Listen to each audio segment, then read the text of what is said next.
Well, we're moving on in the Psalms today, and we are at the beginning of Book 2 of the Psalms. Let me switch over here. So, as I told you, the Psalms are organized into 5 books.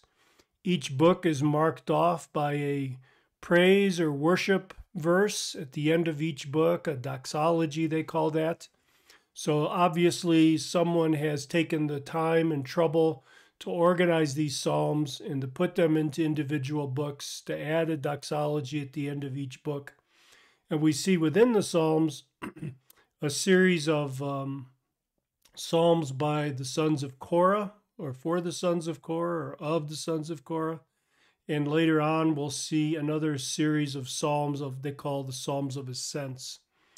And as I told you, I'll be putting together some topical teaching about the structure of the Psalms and how the structure of the Psalms really matches the end time scenario that the Old Testament prophets lay out to us and lay out to Israel. Book 2 then begins with Psalm 42, a maskil. We've talked about maskil before. Which is a psalm of instruction or wisdom, and probably composed not too long after the southern kingdom went into exile in 586 BC. Is the sons of Korah. There's a whole series of psalms that are labeled the sons of Korah, and Korah was a priestly clan. Their specific job was to be gatekeepers in the temple, and they would summon the nation to worship, assemble them, and then led the nation in worship. So that was their role or their plan. And in this psalm, I think this psalm is a psalm for everyone who's ever felt far from God or has felt, say, alienated from serving Him. Perhaps you're a pastor and you're not in a church right now and you are longing to be able to minister in a church to God's people. Perhaps you're a worship leader and your talents aren't being used right now because you can't find a church that you could lead worship in. What I hear so often is perhaps you're an older person and overlooked. Your gifts are neglected and not put to use within the church. And you long to serve the Lord and long to be involved in the ministry of the Lord. So this psalm is for you. This is a psalm for you to identify with and to learn from.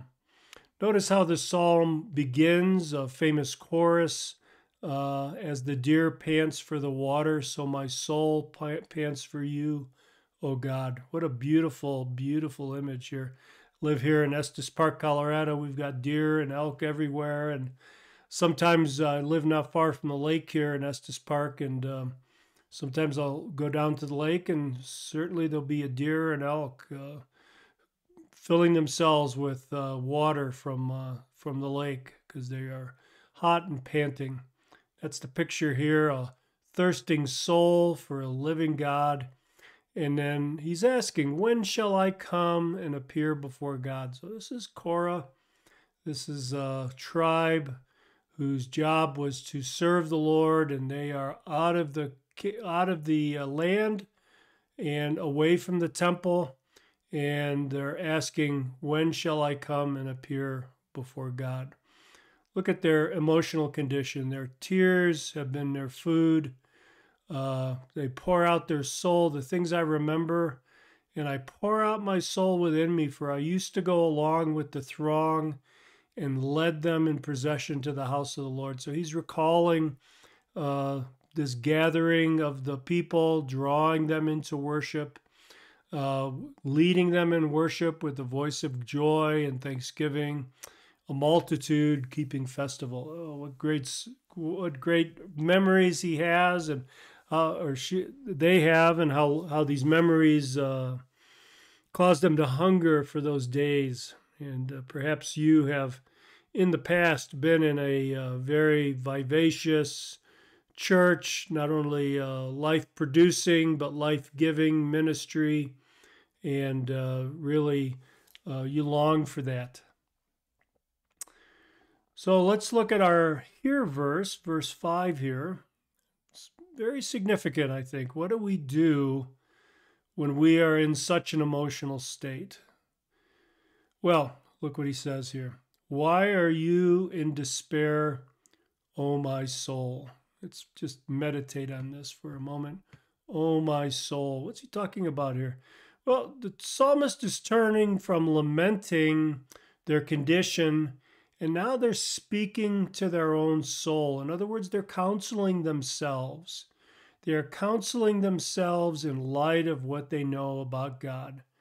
And they're asking this crucial question that's important for all of us. Why? Why are you in despair? Certainly not denying the fact that they are emotionally distraught and empty and feeling dry and alienated from God. But he's asking that crucial question. Why am I in despair? Why are you in despair, O my soul? It's almost as if he's astonished at their reaction, isn't it? At his own reaction. In light of what God has done, in light of the worship that God has had before, in light of God keeping his promise that he was going to punish his disobedient nation, he's wondering, why? Why are you in despair? Why am I disturbed? I knew this was going to happen. I know who God is like. Why should I be surprised? Why should I be disturbed? Why should I be in despair? Again, almost as if they're astonished as they step out of themselves. And I think that we're unique in this, made in the image of God, that we have this ability to step back and step outside ourselves and look at ourselves from a different perspective and be surprised and ask this question. Why in despair? Why disturbed? He goes on here. He doesn't just ask these diagnostic questions of himself, but he also counsels himself. Hope in God. Notice that phrase there, hope in God. It's like he's lecturing himself. He's telling himself to cause yourself to hope in God. This is an imperative verb in Hebrew, a command, in other words. He's commanding himself, hope in God. Why be in despair? Why be disturbed? Hope in God. That's what he's saying here. You know what he's doing? Good example for us all. He's acknowledging his feelings, but at the same time, he's choosing to feel different. Rather than be in despair and be disturbed, he decides, I'm going to have hope. That's a decision that he's making. He's choosing to feel differently, choosing to move from despair to hope. He says, I shall again praise him with the help of his presence. Closes. He's confident. He's certain that this is going to happen. If this is in fact a psalmist in exile, he knows the exile is not forever. He's probably read Jeremiah. He knows the prophets.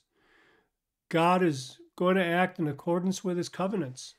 He is going to keep his promises to his people, and he's not going to renege on them in any way. He's going to turn to his people. He's going to dwell among them. And he says, I shall again praise him for the help of his presence. It's coming. He's certain of it.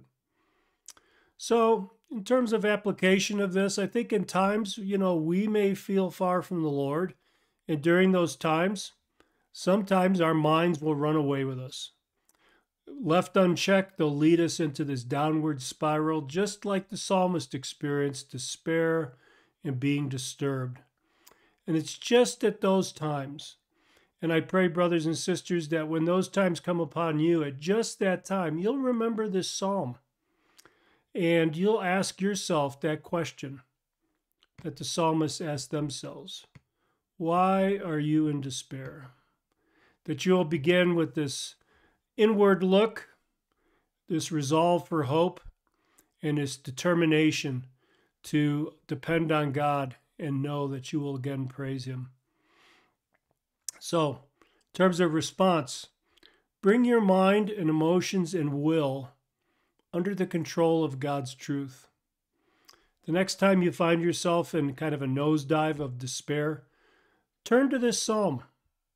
Write this on your refrigerator, perhaps. Put it on print it out, put it on the refrigerator, and highlight verse 5. And next time you feel despair and disturbance arising within you, counsel yourself why, and to hope in God. God bless you.